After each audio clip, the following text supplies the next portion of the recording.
Hello viewers, যারা class 7-এ পড়ছো, আজকে তাদেরকে আমি ইংলিশের ফার্স্ট ইউনিট টেস্ট পরীক্ষার জন্য সাজেশন নিয়ে চলে এসেছি।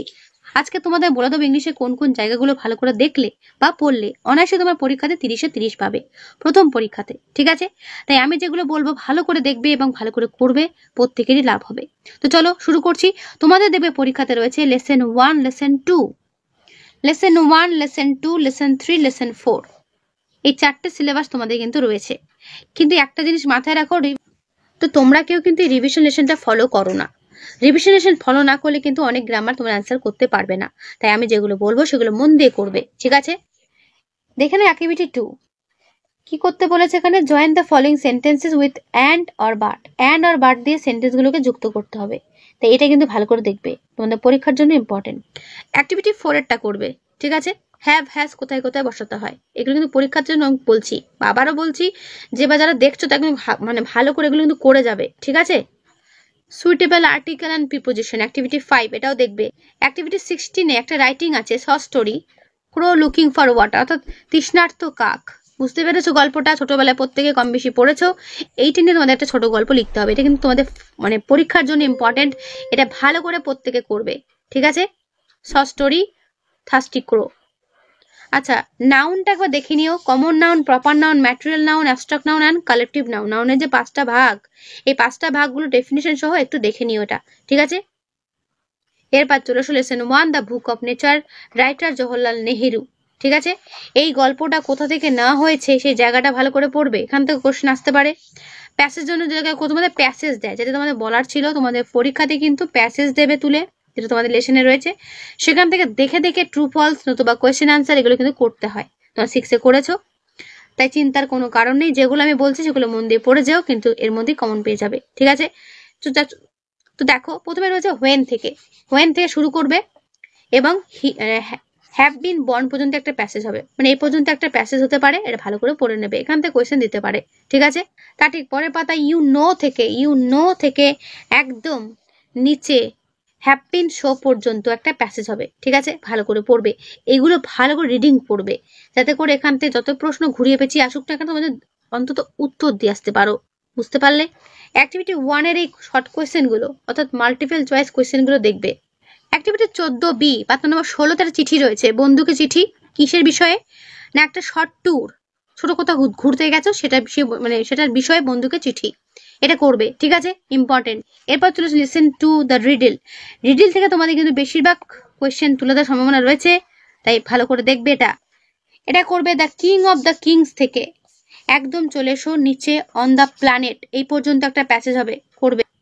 তারপর এ ম্যান কেম, এখান থেকে পরের পাতাতে ইমিডিয়েটলি পর্যন্ত একটা প্যাসেজ, এগুলো তুলে ধরতে পারে, এখান থেকে কোয়েশ্চেন দিতে পারে। ঠিক আছে, এই বীরবলের অ্যাক্টিভিটি 1 করবে। বিভিন্ন ডিগ্রি রয়েছে, পজিটিভ, কম্পারেটিভ, সুপারলেটিভ, এটা দেখবে। অ্যাক্টিভিটি 9 পাতা নম্বর 24-এ দেখো রয়েছে ডিগ্রি বসাও, প্রপার ডিগ্রি অফ অ্যাডজেক্টিভ এখানে বসাতে হবে, করবে এটা। ঠিক আছে, ইম্পর্টেন্ট।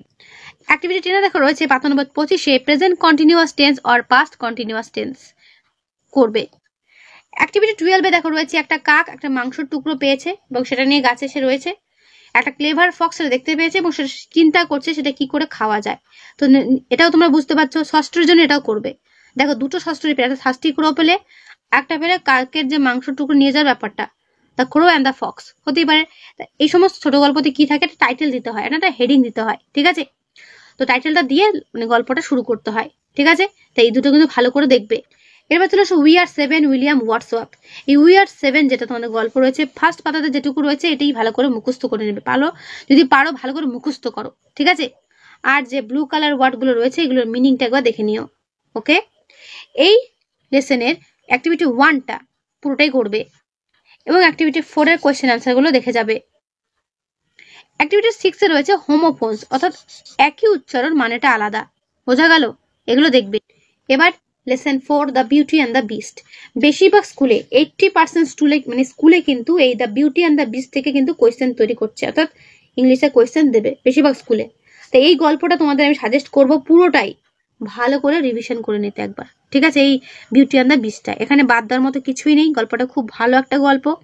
তো এটা কিন্তু পুরোটাই ভালো করে পড়ে নিও, বিশেষ করে ইউনিট 1টা বেশি করে পড়ো। ঠিক আছে, প্রত্যেকে বলবো ইউনিট 1-এর পড়াটা ভালো করে জোর দিয়ে পড়তে। ওকে, এবং অবশ্যই তার সঙ্গে অ্যাক্টিভিটি 2 এ যেটা রয়েছে কোয়েশ্চেন অ্যান্সার, এটা ভালো করে করো। ট্রু ফলসটাও করবে, অ্যাক্টিভিটি 3 যে ট্রু ফলস রয়েছে এটাও করবে। তারপর হচ্ছে অ্যাক্টিভিটি 4, এটাও করবে, ঠিক আছে। ইউনিট 2 দেখো the best gave her lavish থেকে একদম নিচে চলে এসো উইক লেটার, এই পর্যন্ত দেখবে। অ্যাক্টিভিটি 5 কজ অ্যান্ড ইফেক্ট, ভালো করে দেখবে। অ্যাক্টিভিটি 6 এর 1, 2, 3 তিনটে কোয়েশ্চেন করবে, ঠিক আছে। এবার চলে এসো গ্রামারের জন্য অ্যাক্টিভিটি 11, ভালো করে দেখে নাও।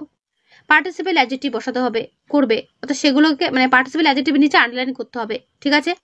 অ্যাক্টিভিটি 12 এ দেখো রয়েছে identify whether the following sentence are in the direct or indirect, অর্থাৎ বুঝতেই পারছো কোনটা ডিরেক্ট সেন্টেন্স কোনটা ইনডিরেক্ট সেন্টেন্স, ঠিক আছে।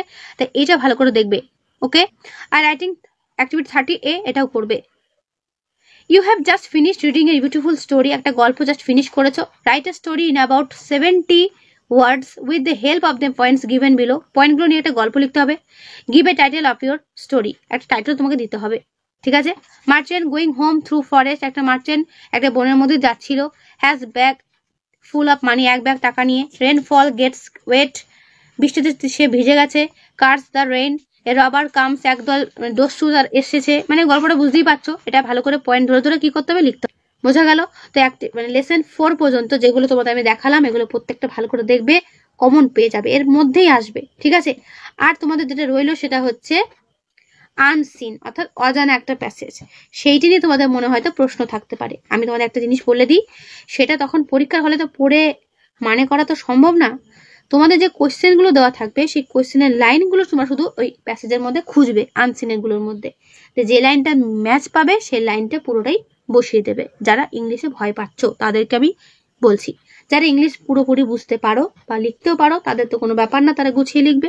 যারা আনসিনে পারছো না চেষ্টা করবে ওই লাইনগুলো খুঁজে নিয়ে সেই লাইনটা অ্যান্সারে বসিয়ে দেওয়ার, ঠিক আছে। তো এই হলো তোমাদের ক্লাস 7 এর পুরো 30 নম্বরের সাজেশন ইংলিশের জন্য, ঠিক আছে। এগুলো প্রত্যেকটা ভালো করে করবে, পরীক্ষাতে প্রত্যেকেরই ভালো মার্কস উঠবেই উঠবে, ঠিক আছে।